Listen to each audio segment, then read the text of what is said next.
Y de inmediato cedo la palabra a Cayo Salinas. Gracias, buenas tardes a todos quienes nos honran con su asistencia. La dificultad de ser el último en un evento de esta naturaleza pasa porque todo lo que uno quería decir ya se lo ha dicho en términos jurídicos, en términos estructurales. Y mirando las exposiciones tanto de Sergio como de Mario, yo quisiera aterrizar más bien ahora en tratar de encontrar una respuesta práctica al empresario que hoy, al terminar este encuentro, diga, bueno, ¿y ahora qué hago de este lunes? O sea, ¿cómo afronto, en términos legales, en términos fácticos, cómo afronto esta realidad? ¿Cómo afronto este desafío de tener que enfrentarme a un estado de cesación de pagos y a un estado de prácticamente paralización de la economía? Yo voy a tocar y les voy a comentar un poco lo que están haciendo el Perú y Colombia al respecto. Chile está en ese camino y el Brasil también ya ha adoptado algunas medidas. Y obviamente con la humildad del caso ante dos colegas como son Sergio y Mario con la experiencia que tienen, me voy a animar quizás a hacer algún planteamiento que permita de alguna manera, y aquí rescato lo último que dijo Mario, de sacudir un poco los estamentos de las instituciones gremiales empresariales. Donde no es nomás salir y decir, pues yo doy o damos 70 y tantas horas de plazo para que un alcalde o una gobernadora renuncie. No, aquí lo que hay que hacer es proponer los mecanismos que permitan el salvataje empresarial. Esa es la misión hoy gremial de los empresarios. Para hacer esto, lo que yo les he comentado ahora, es básico, ya lo han dicho Sergio y Mario. Eso sería así. Hay que generar una autoevaluación interna, eso es elemental. Hoy las empresas tienen que asumir el desafío interno sobre la base de las reglas de sus gobiernos corporativos, por supuesto, de determinar y decir, a ver, ¿estamos en fase de poder afrontar un proceso de reestructuración o nos encontramos en un estadio en el cual el único camino viable es el proceso de liquidación? Y ese proceso de autoevaluación interna tiene que pasar por un análisis, por supuesto, situacional de la empresa, su capacidad de rentabilidad, su capacidad de liquidez, la capacidad y la posibilidad de reducción de costos que haya y que tengan, las posibilidades a largo y a mediano plazo de, aplicando las reglas corporativas, efectuar a lo que yo he denominado una especie de FODA post-COVID. ¿Qué es esto? Ya estamos en el COVID, ya estamos en época recesiva. ¿Cómo nos miramos cuando, no sé, en noviembre, diciembre, enero, febrero del próximo año, estemos con un tema relativamente un poco más manejable? ¿Y cómo va a estar nuestra empresa en ese escenario generando un análisis, un FODA post-COVID? Y para eso, si pasamos esa etapa, creo yo que hay que estructurar nomás un plan donde nos permita un plan económico, un plan financiero, un plan de reajuste administrativo, de reajuste operativo, un plan que incluso nos vuelva a generar el cambio del objeto de la sociedad. Yo he visto, por ejemplo, que hay muchas empresas que han cambiado líneas de producción para materiales vinculados a la bioseguridad, etc. Una vez generado ese análisis y una vez de autosincerados nosotros mismos, de haber visto y haber generado una radiografía interna que nos coloque en la realidad de la empresa, hay dos pasos que para mí son fundamentales.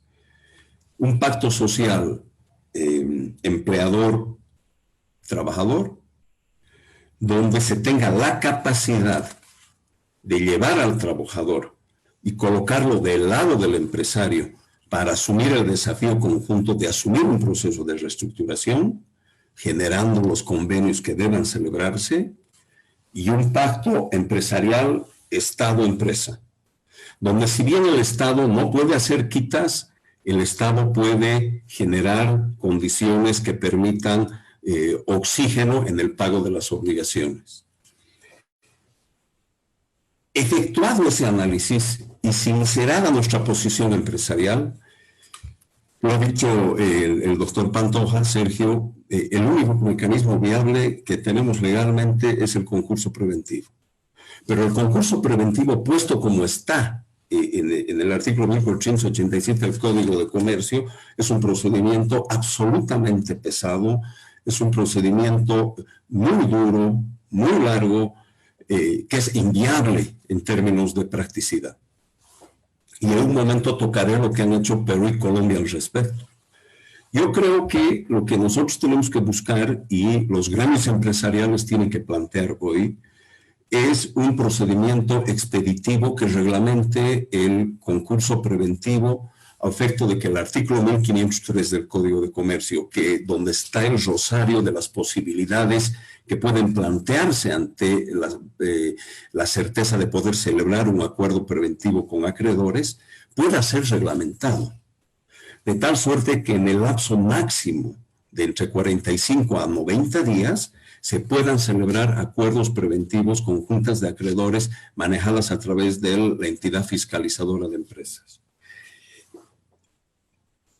Este procedimiento, absolutamente sumarísimo, debería ser, a mi modo de ver, alentado por el sector gremial y propuesto, porque permitiría de alguna manera alivianar el peso de las deudas, permitiría de alguna manera poder reestructurar el objeto de la sociedad encaminada a su no liquidación, y podría además, algo que es muy básico, reducir lo que yo llamo los costos de transacción. Esos costos que bajo el paraguas del concurso preventivo se aminoran, porque si los actores llegan a entender y a comprender que el mecanismo de reestructuración sumaria es el mecanismo que va a evitar el colapso y la liquidación de la sociedad, y entienden que ese mecanismo es beneficiosamente más aplicable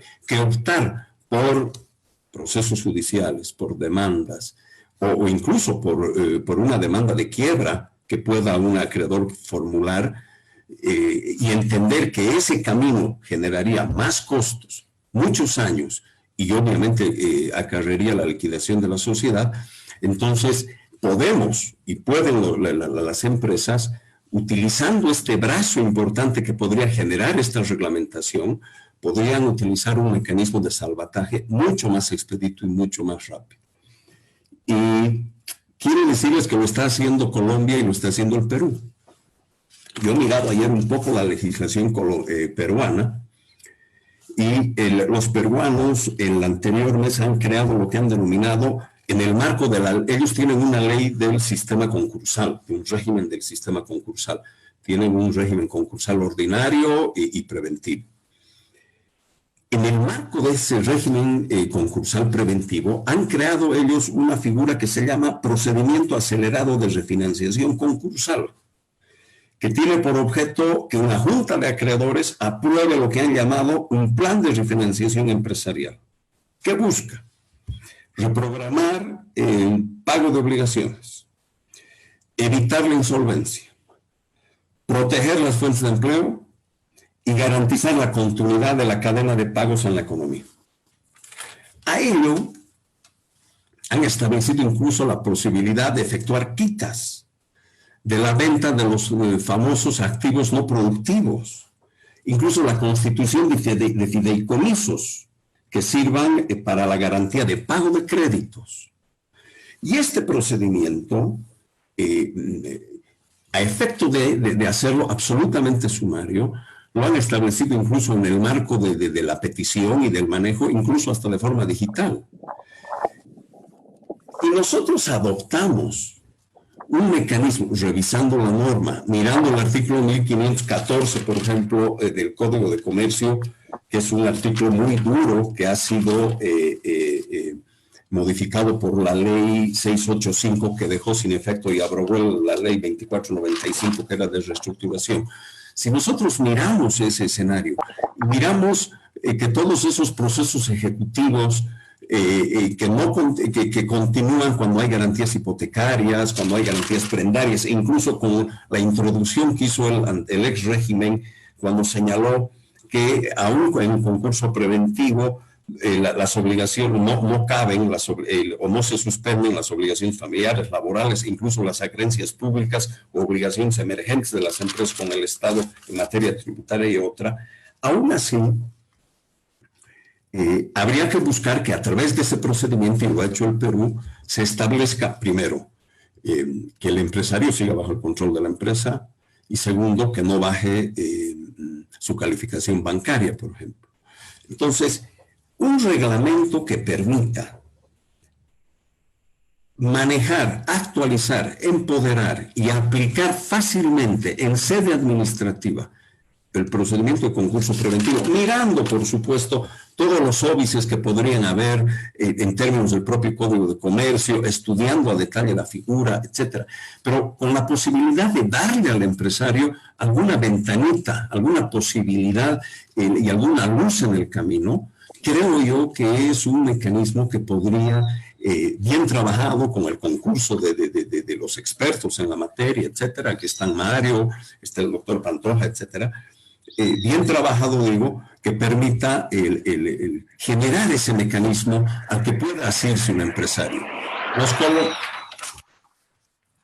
colombianos, por ejemplo, y aquí han creado algo también súper interesante que lo han llamado el procedimiento de negociación de emergencia de acuerdos de reorganización, que es un acuerdo que es un apéndice de su proceso concursal, como lo que estamos viendo ahora acá para Bolivia, y que permite rápidamente, en el término también de 90 días, la celebración de acuerdos de reestructuración con acreedores.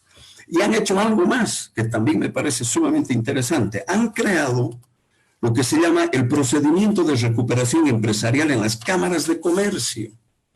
Y han asignado a sus centros de conciliación, a través de sus conciliadores y mediadores, la posibilidad para que a través de esos centros, en plazos también sumarísimos, las empresas puedan llegar a acuerdos con sus acreedores.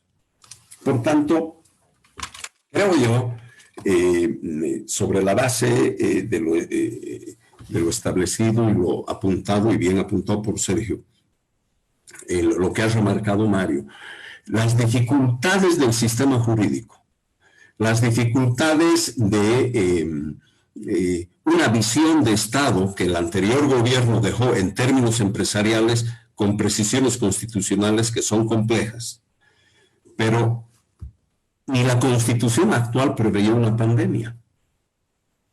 Y hoy la capacidad inventiva del ciudadano, del empresario, y la capacidad de supervivencia del trabajador y del acreedor, me animo a pensar, y lo digo así, creo yo que nos va a llevar a cambiar el chip.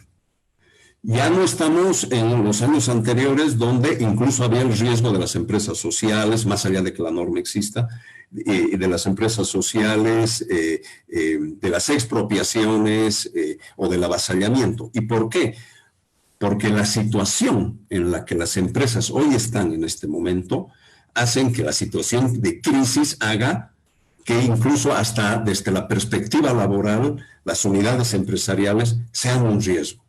Y hoy lo que quieren los trabajadores es, así ganen menos, es por lo menos tener la garantía de una fuente y un salario mensual, y lo repito, así sea menor al que están acostumbrados a ganar. Por tanto, ese chip ha cambiado. Y si hoy tenemos la capacidad de generar esos pactos sociales, y si hoy tenemos la capacidad de que a través de los sectores gremiales empresariales se proponga un mecanismo procedimental muy rápido, mirando lo que están haciendo en otros países, no tenemos que inventar nada. Y cuidando no violentar normas del código, revisándolas, tratando de avanzar lo más propositivamente que se pueda. Generamos un mecanismo rapidísimo.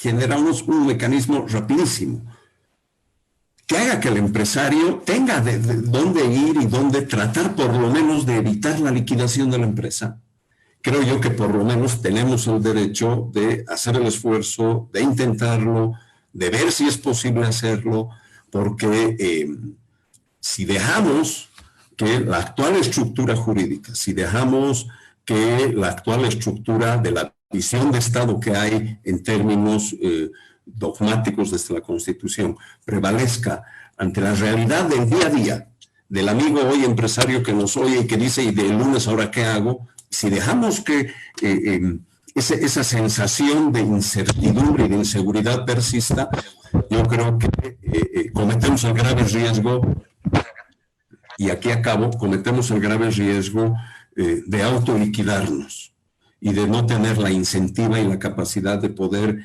buscar alternativas novedosas que nos puedan hacer salir de esta crisis.